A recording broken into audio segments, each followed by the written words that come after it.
दोस्तों आज तकरीबन 16 या 17 दिन हो गए फ़िलिस्तीन और इसराइल की जंग होते हुए। जो जुल्म फ़िलिस्तीनियों पर इसराइलियों ने ना किए हों वो कम ही कम है। यानी उन्हीं की ज़मीन में कब्ज़ा करने के बाद उन्हीं को मारा जा रहा है, उनके बच्चों को शहीद किया गया, उनको शहीद किया गया। और दरिंदगी तो उन लोगों ने यहाँ पर ज़ाहिर की है, और इस चीज़ को उन्होंने ज़ाहिर किया है कि हम अपने बाप की नाजायज़ औलाद हैं। उन्होंने हॉस्पिटल के अंदर, जिसमें बच्चे भी मौजूद, बूढ़े भी मौजूद, ज़ख्मी लोग मौजूद, उस वक्त उस जगह पर उन्होंने बम बारूद गिराए और उसको तहस नहस कर दिया गया। तकरीबन 500 से 1000 तक लोगों की वहाँ पर मौतें हुई। ये दरिंदगी उन लोगों ने की है। यानी अगर इस दरिंदगी को अगर कोई दरिंदा भी करता किसी इंसान के साथ तो वो ये करते हुए सोचता। और उन्होंने ये अपना अखलाक को जाहिर कर रहे हैं कि हम एक नाजायज़ बाप की औलाद हैं, हम नाजायज़ पैदा किए हुए हैं और हमने नाजायज़ ज़मीन पर कब्ज़ा किया है। वो जानते कि ये ज़मीन हमारी नहीं है, लेकिन फिर भी उनकी हेकड़ी और उनका नाजायज़पन ये जाहिर करता है कि वो कितना जुल्म मुसलमानों पर यानी फ़िलिस्तीनियों पर कर रहे हैं।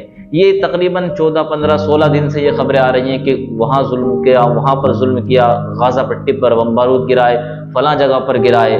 लेकिन दोस्तों अब निकल कर के कुछ ऐसी खबरें आ रही हैं जो बड़ी सुकून देने वाली हैं, और ये सुकून हमको भी देंगी और ये उन लोगों को भी सुकून देने वाली खबर है। सबसे बड़ी खबर आ रही है वो सऊदी अरब से आ रही है। यानी वहाँ से $2 मिलियन का उनकी मदद के लिए ऐलान किया गया है। उसके बाद से दूसरी खबर जो आई वो UAE से आई है। वहाँ से $20 मिलियन का ऐलान किया गया। यानी उनकी मदद के लिए $20 मिलियन उनको दिए जाएंगे, उनकी इमदाद के लिए, उनकी मदद के लिए। उसके बाद रूस, वैसे तो रूस ये इजराइल का समर्थन कर रहा है, उसके हक में बोल रहा है, लेकिन जब इसने देखा कि नाजायज इन लोगों ने जुल्म किया है, बेजा जुल्म किया है, तो उसने भी एक मदद का ऐलान किया है। यानी उसने भी जहाज में लाद कर के 27 टन सामान का इंतजाम किया है। उसमें आप खाने पीने का सामान ले लें, ओढ़ने पहनने का सामान ले लें, और उसके अलावा दवा, जो वहाँ पर ज़ख्मी लोग हैं उनके लिए, ये सारी चीज़ों का उसने इंतज़ाम किया है।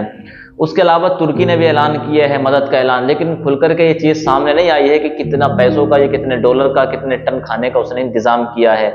उसके अलावा और भी बहुत सारे मुल्क हैं कि जिसने उनकी मदद के लिए ऐलान किया है। और ये जो खाने से लदे सामान है तकरीबन 200 या 250 ट्रक, ये मिस्र के यानी इजिप्ट के राफा बॉर्डर से अंदर आएगा।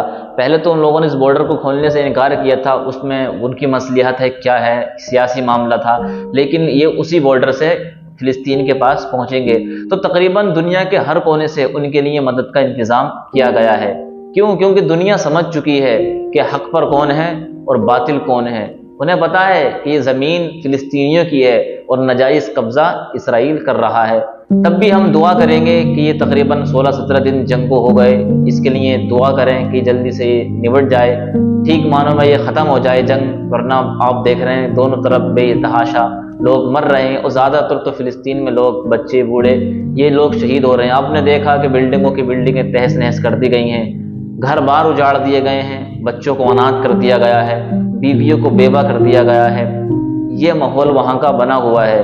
हम दुआ करते हैं कि मौला वहाँ के मुसलमानों की हिफाजत फरमा।